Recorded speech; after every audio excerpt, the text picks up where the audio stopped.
The night shift was always the hardest. Officer Lee stifled a yawn as she checked her watch. 3:47 a.m. Just a couple more hours until she could head home, make herself a hot cup of tea, and sink into her comfortable bed. The streets were quiet, with only the occasional stray cat crossing her patrol car's path. The radio crackled to life, breaking the peaceful silence. Unit 247, we have a report of strange noises at 1542 Maple Street. The Peterson house. The dispatcher's voice had an odd edge to it. Caller is Mrs. Thompson from next door. Says she's hearing scratching sounds and crying. Lee's hand froze halfway to the radio. The Peterson house. Everyone in town knew about that place.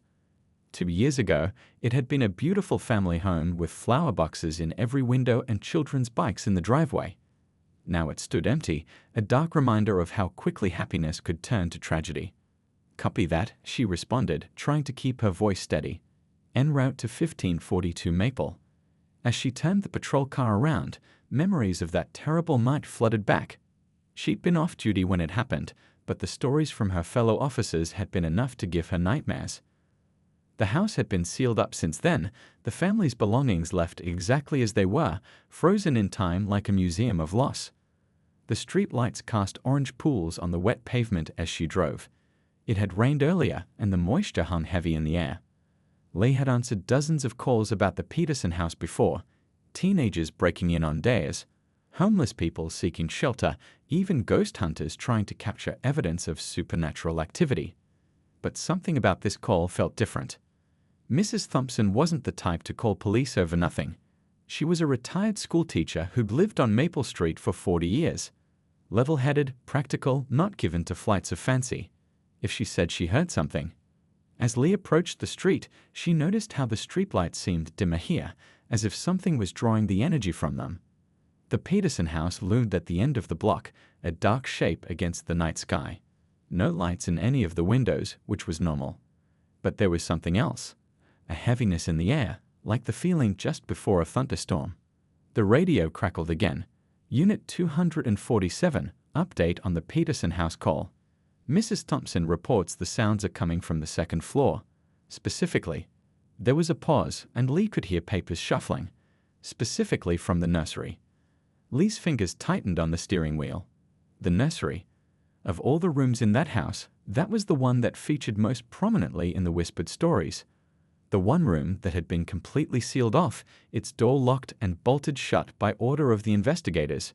She parked her patrol car across the street, standard procedure for these kinds of calls.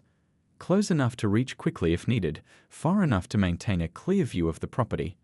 The engine ticked as it cooled, and in the silence, she could hear the wind rustling through the overgrown bushes that had once been carefully maintained gardens. Taking out her flashlight, Lee did a quick equipment check. Radio working. Bodicom recording. Flashlight full battery. She took a deep breath, trying to shake off the unease that had settled over her. She was a police officer, trained to handle any situation.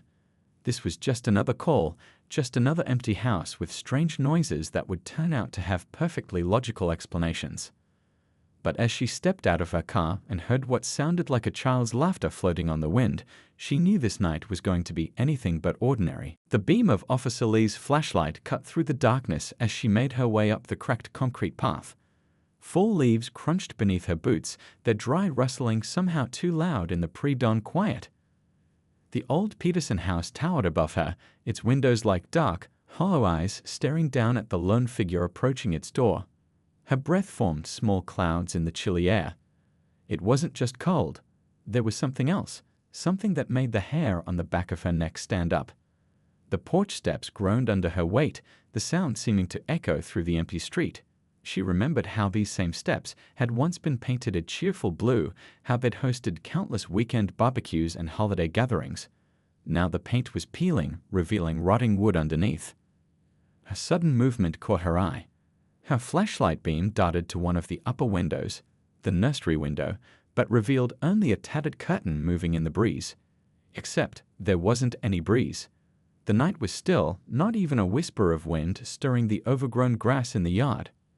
"Dispatch, Unit 247 on scene," she spoke into her radio, her voice sounding unnaturally loud. The radio crackled with static before the dispatcher's response came through, slightly broken. Copy. Unit 247. Backup standing by if. Lee took a deep breath, trying to steady her nerves. In 6 years on the force, she'd faced down armed suspects and broken up violent fights. Why did this empty house make her feel like a rookie on her first call? Maybe it was the stories, how the investigators had found strange markings on the nursery walls, how some of them had quit the force shortly after. The porch light flickered suddenly, making her jump. That was impossible. The power had been cut off years ago. Yet there it was again, a weak yellow glow that lasted just long enough for her to see something that turned her blood to ice. Fresh handprints, small ones, like those of a child, on the front door's dusty glass. She reached out slowly, her gloved hand hovering over one of the prints. The dust around it was disturbed, as if it had been made recently, very recently. Her flashlight beam revealed more prints leading up to the door, their pattern irregular, like someone had been playing a game. The key to the front door was heavy in her hand, a large old-fashioned thing kept at the station ever since the house had been sealed. It turned with surprising ease, as if the lock had been recently oiled. The door swung open with a long, low creak that seemed to travel through the entire house.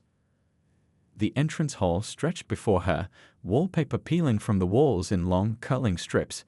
Family photos still hung crookedly on the walls, their glass covered in dust except for. Lee frowned, stepping closer. One photo had been wiped clean, showing a bright summer day and a happy family standing in front of their new home. The glass was completely clear, not a speck of dust on it. A soft thud from upstairs made her freeze. It sounded like something being dropped, followed by what could have been footsteps, light, quick, like a child running across the floor. But that was impossible. The second floor had been thoroughly sealed, especially the nursery, after the incident. "Police," she called out, her voice strong and clear despite her racing heart. "This is Officer Lee. If someone's in here, make yourself known."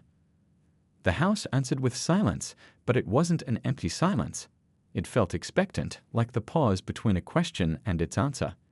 Her flashlight beam caught something moving at the top of the stairs, just a quick flash of movement, gone before she could focus on it. The dispatch radio crackled again. Unit 247, status check. Lee keyed her radio, 247, conducting initial sweep of ground floor. She didn't mention the handprints or the cleaned photo. Those details could wait for her report. As she took her first step into the house, the door swung shut behind her with a soft click. Lee spun around, but the handle turned smoothly under her grip. Not locked, just closed. Still, she couldn't shake the feeling that she had just stepped into something much bigger than a routine call about strange noises. The beam of her flashlight revealed children's shoes still lined up neatly by the door, coats hanging on hooks, waiting for their owners to return. A toy truck lay on its side in the hallway, exactly where it had been left 2 years ago.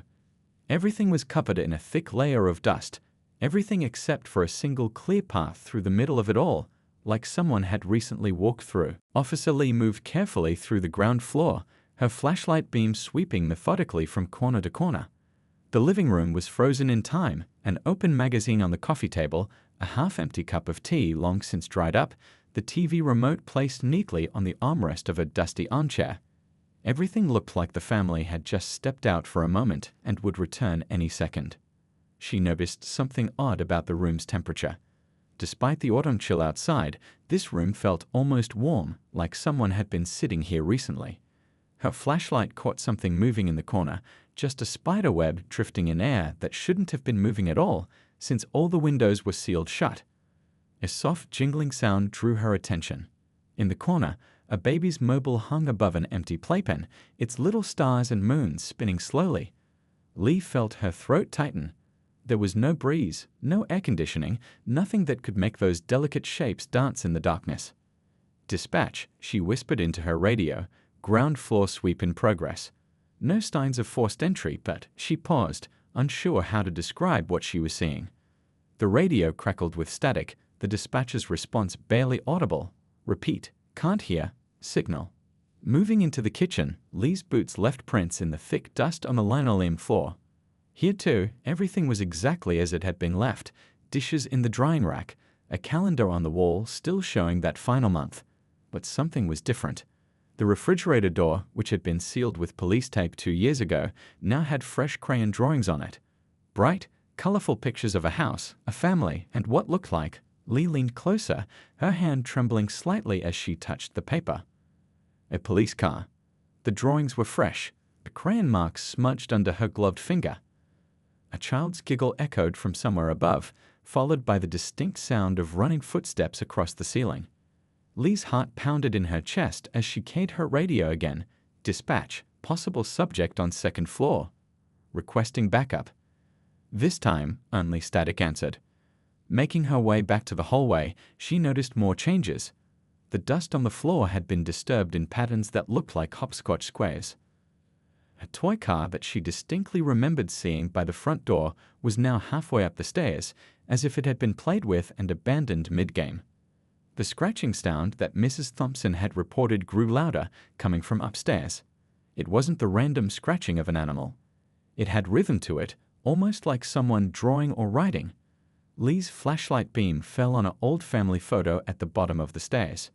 In it, the Peterson family stood smiling in front of their house, but something was wrong with the image. She stepped closer, her breath catching in her throat. In the dusty glass, someone had drawn a smiling face next to each person in the photo, childish, simple drawings done with a finger in the dust. The sound of a music box drifted down the stairs, playing a tune she couldn't quite place. It was sweet and gentle, the kind of lullaby a parent might play for their child at bedtime. But all the music boxes in this house should have wound down years ago. Lee took the first step up the stairs, and the wooden step creaked under her weight. The music stopped abruptly. In the sudden silence, she could hear something else, the sound of someone breathing. Not her own controlled breaths, but the quick, excited breathing of a child trying not to giggle during hide and seek. "Hello," she called out, her voice steady despite her racing heart. "This is the police. If someone's up there, please come out where I can see you." The response was immediate, the sound of quick footsteps running across the upper floor, heading toward the nursery. A door creaked open, then slammed shut with enough force to shake dust from the ceiling. Lee's flashlight beam caught something rolling down the stairs toward her, a small rubber ball, bouncing on each step with a rhythmic thump-thump-thump. It stopped at her feet, and when she picked it up, it was warm to the touch, as if someone had been playing with it for hours. The nursery door at the top of the stairs slowly creaked open again, releasing a wave of cold air that made Lee's flashlight flicker. From somewhere inside that dark room came the sound of a child's voice, singing along with the music box that had started playing again. Officer Lee stood at the bottom of the staircase, the warm rubber ball still in her hand. Her training told her to wait for backup, but something else, maybe instinct, maybe curiosity, urged her forward. The stairs stretched above her like a path into darkness, each step marked by those tiny handprints she'd been following. The first step creaked under her weight, and the music box's melody grew clearer. She recognized it now. An old lullaby her grandmother used to sing, something about moonlight and sweet dreams. The sound seemed to come from everywhere and nowhere at once, as if the house itself was humming the tune. As she climbed higher, the temperature dropped dramatically.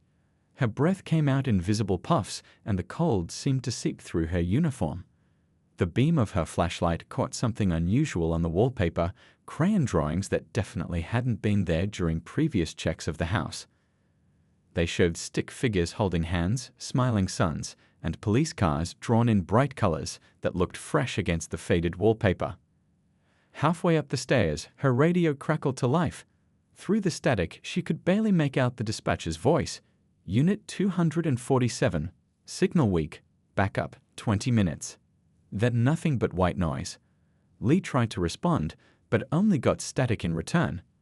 The wooden steps felt solid beneath her feet, but each one brought a new sound, a creak, a whisper, the rustle of movement just out of sight. Her flashlight beam caught something moving at the top of the stairs, a small shadow that darted around the corner, accompanied by the sound of bare feet pattering on wooden floors. 3 steps from the top, she found a small teddy bear sitting on one of the steps. It looked clean and new, its fur free from the dust that covered everything else in the house. When she reached down to touch it, the bear was warm, as if someone had been hugging it moments ago. The upstairs hallway stretched out before her, family photos lining the walls. In the beam of her flashlight, she noticed something strange about them. Each photo showed happy moments, birthday parties, holiday celebrations, family picnics, but now they all had something new. Tiny fingerprints in the dust on each frame, as if someone had been touching the faces in the pictures. The nursery door stood at the end of the hall, slightly ajar. The music box melody was loudest here, its gentle notes mixing with what sounded like a child humming along. Cold air poured from the gap under the door, making the temperature drop even further. Lee's hand moved to her radio again, but she already knew it would be useless. The static had grown so loud she had to turn the volume down. In the quiet that followed, she heard something that made her freeze, a child's voice, clear as day, saying, "Come play with me." She swept her flashlight beam along the hallway walls, noticing more crayon drawings appearing. These were different from the ones downstairs. They showed the house, but with light streaming from all its windows and stick figures that seemed to be dancing inside. The drawings appeared to be fresh, the crayon marks bright and clean against the peeling wallpaper. As she moved closer to the nursery, her flashlight caught movement again. This time, she clearly saw small handprints appearing on the wall beside her, one after another, as if invisible hands were pressing against the surface. They'd formed a path leading straight to the nursery door. The music box's melody changed, becoming slower, almost like it was winding down. In response, the humming got louder, a child's voice carrying the tune. Lee stood just outside the nursery door now, her hand hovering over the handle. The metal felt ice-cold against her skin. Through the gap in the door, she could see soft, warm light spilling out, impossible light in a house with no power. The kind of gentle, golden light that comes from a child's nightlight. Shadows moved within that light, small and playful, like children dancing. A training told her to announce her presence again, but the words caught in her throat as she watched tiny fingers curl around the edge of the door, visible in the gap between the door and frame. They were small, delicate fingers, like those of a young child, but when she shined her flashlight directly at them, they seemed to shimmer and fade, like mist in morning sunlight. The humming stopped abruptly, replaced by a whispered invitation that seemed to come from just on the other side of the door. "We've been waiting for you. Don't you want to see?" Officer Lee took a deep breath and pushed the nursery door open. The hinges creaked softly, like they were whispering secrets into the darkness. The warm, golden light she'd seen through the gap seemed to pulse gently, casting dancing shadows on the walls. Her flashlight beam revealed something impossible. The room wasn't empty and dusty as it should have been after 2 years of abandonment. The nursery looked lived in, loved, as if time had somehow reversed itself. Fresh toys were scattered across a clean floor, their colors bright and new. A rocking chair by the window moved gently back and forth, though there was no breeze. The mobile above the crib spun slowly, tiny stars and moons catching the light and throwing sparkles across the walls. Her flashlight beam caught movement in the corner, a small figure huddled there, rocking back and forth. Lee's heart pounded in her chest as she took a careful step forward. The floorboards beneath her feet were warm, unlike the icy cold of the hallway behind her.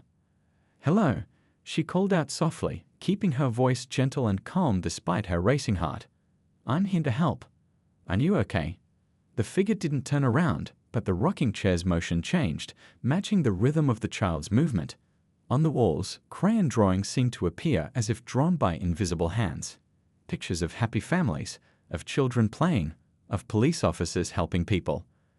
The artwork spread like blooming flowers, covering the wallpaper with bright, hopeful scenes. Lee's attention was drawn to a collection of photographs scattered across a small table that hadn't been there during previous checks of the house. They were arranged in a careful pattern, like pieces of a puzzle waiting to be solved. As she moved closer, she noticed they were all recent photos of the neighborhood, children playing in nearby yards, families walking their dogs, police cars patrolling the streets, photos that couldn't possibly exist. The music box's melody grew stronger, and now other sounds joined in, distant laughter, the murmur of parents' voices, the happy squeals of children at play. It was as if the room was remembering all the joy it had once contained, playing it back like a beloved recording. "We wanted someone to see," a small voice said from the corner. The figure hadn't moved, but the voice was clear and sweet. We wanted someone to understand. Lee took another step forward, and the photos on the table began to change. The images shifted like ripples on water, showing the Peterson house as it used to be, full of life, light streaming from every window, a family's love evident in every scene. Each photo told a story of happiness, of ordinary days filled with extraordinary moments of connection and care. The rocking chair's motion slowed, and the figure in the corner finally began to turn. Lee's flashlight flickered, the beam growing weaker as if something was drawing the energy from it. The golden light in the room grew stronger, warming everything it touched. "Look," the voice said softly, and Lee's gaze was drawn to the walls where the crayon drawings were changing. They showed the house through different seasons: spring flowers, summer sunshine, autumn leaves, winter snow. But in every scene, there were people helping each other, protecting each other, caring for each other. Police officers featured prominently in many of the drawings, watching over the neighborhood, keeping everyone safe. The figure stood up slowly, still facing the corner. Small handprints appeared on the wall in front of it, glowing softly with their own inner light. They formed a pattern that looked like a map of the neighborhood, with the Peterson house at its center. "We're not scared anymore," the voice said, and Lee noticed how the room's temperature had changed. It wasn't cold anymore, but warm and comforting, like a gentle hug. "We just wanted someone to remember, someone who protects people like you do." Lee's radio suddenly crackled to life, making her jump. Through the static, she could hear her backup units announcing their arrival. But their voices sounded distant, as if coming from another world entirely. The figure finally turned around, but instead of fear, Lee felt an overwhelming sense of peace wash over her. Where she expected to see something frightening, she saw only pure, gentle light. The kind of light that makes everything clear, that helps you understand truths too deep for words. Around the room, the photos began to glow with the same warm light. Each one showed moments of protection, of service, of people helping their community. The crayon drawings pulsed with soft colors, telling stories of hope and healing. The music box's melody swelled, filled with joy rather than sadness. The warm light filling the nursery seemed to pulse with each beat of Officer Lee's heart. Her legs felt weak, and she found herself sliding down against the wall, overwhelmed by what she was witnessing. Her radio clattered to the floor, the static now mixed with distant voices of approaching backup units. The glowing figure moved closer, and the air around it sparkled like sunlight on fresh snow. More photographs appeared, floating gently through the air like autumn leaves. Each one showed moments from the Peterson house's past, not just the tragic ending that everyone remembered, but all the beautiful moments that came before. Lee's hands trembled as she caught one of the floating photos. It showed a community gathering in front of the house, a summer barbecue where neighbors shared food and laughter. In the background, a police car was parked, its officer talking with local kids, keeping watch over the happy scene. The image was warm to the touch, and as she held it, she could almost hear the echoes of laughter and music from that day. "We see you," the gentle voice said, closer now. "We see all of you who protect us. Every night when you drive past, every time you stop to help someone, every moment you put others before yourself." Tears rolled down Lee's cheeks as more images appeared. Hundreds of them, showing police officers helping their community in countless small ways. A cop stopping traffic so children could cross safely. An officer helping an elderly person with groceries. A patrol car's lights flashing reassuringly outside a scared family's home. The rocking chair's gentle motion created ripples in the golden light, and the music box's melody wove through the air like a gentle breeze. Lee's flashlight rolled from her grip, but it didn't matter anymore. The room was filled with that soft, warm radiance that seemed to come from everywhere and nowhere at once. "Your heart was open enough to hear us," the voice continued, and now other voices joined in. A chorus of whispers that filled the room with a gentle symphony of gratitude. Most people walked past, too busy to notice. But you stopped, you listened, you cared. The crayon drawings on the walls began to move and shift, showing scenes from Lee's own career, moments she'd almost forgotten. The time she'd found a lost child and stayed with them until their parents arrived. The night she'd talked for hours with a troubled teenager, preventing a tragedy. The morning she'd helped rescue a trapped cat from a storm drain while the neighborhood kids watched in awe. Her radio crackled again. "Unit 247, we're entering the house now. "What's your location?" But Lee couldn't find her voice to respond. The tears flowed freely now as the glowing figure knelt before her, its light casting no shadow. "Sometimes," the voice said softly, "the bravest thing isn't running into danger. Sometimes it's having the courage to see what others miss, to listen when others hurry past, to remember what others forget." The room filled with a shower of golden sparks, each one carrying a tiny memory, not just from the Peterson house, but from every home in the neighborhood. Each spark showed a moment where someone had helped another, where kindness had made a difference, where courage had changed a life. Lee's police badge caught the light, reflecting it in a rainbow of colors. The glowing figure reached out, not quite touching it, but highlighting the shield with its radiance. "This isn't just metal," the voice whispered. "It's a promise. A promise to protect, to serve, to care. We see how heavy that promise can be. We see how much it costs you, and we remember." The music box's melody reached a crescendo, and for a moment, Lee could see through the walls of the house to the neighborhood beyond. She saw it as the figure saw it, a web of light made up of countless acts of kindness, courage, and care. Police officers, teachers, neighbors, friends, all connected by their choices to help others, to make a difference.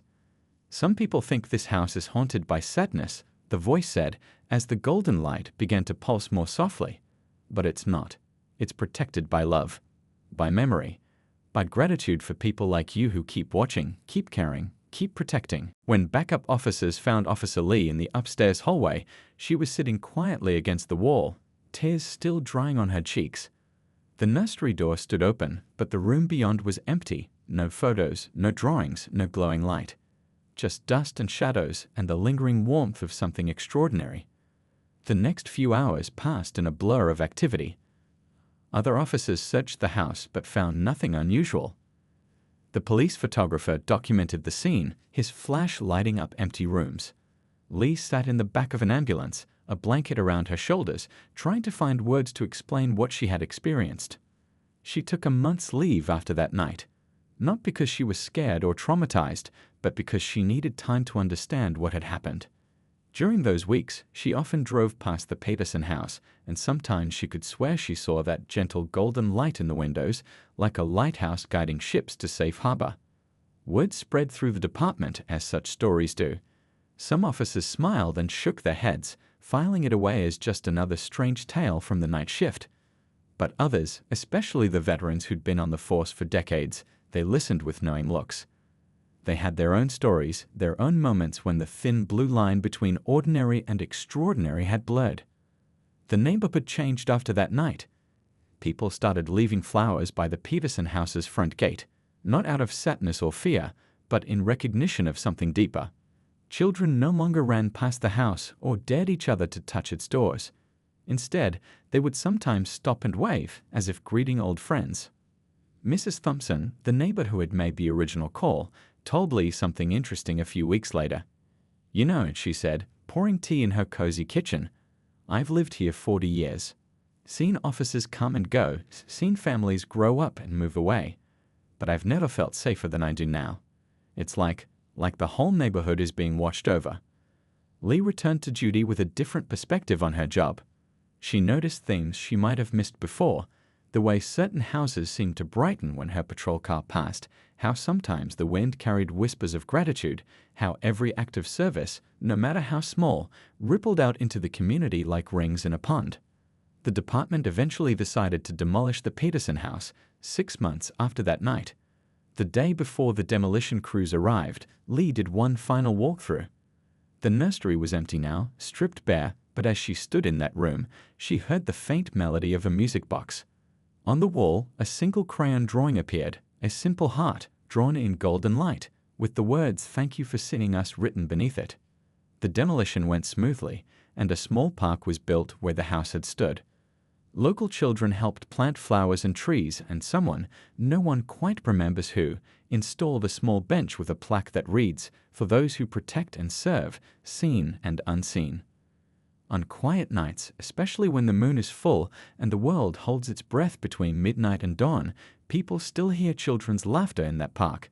Not scary or sad, but joyful, the sound of memories being treasured, of stories being remembered, of gratitude being expressed. Officer Lee still patrols those streets, and her fellow officers have noticed something strange.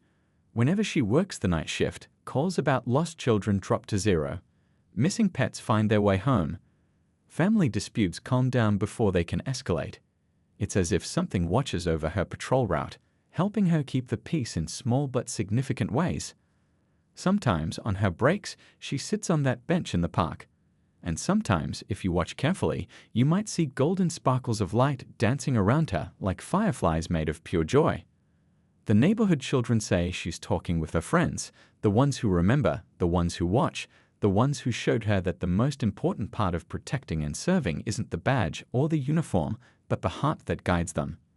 And on very special nights, when the stars align just right and the wind carries whispers of old lullabies, you might see small handprints appear in the dew on the park bench, or catch a glimpse of crayon drawings made of light, showing scenes of officers helping their community, of neighbors caring for each other, of a world made better by small acts of kindness and courage.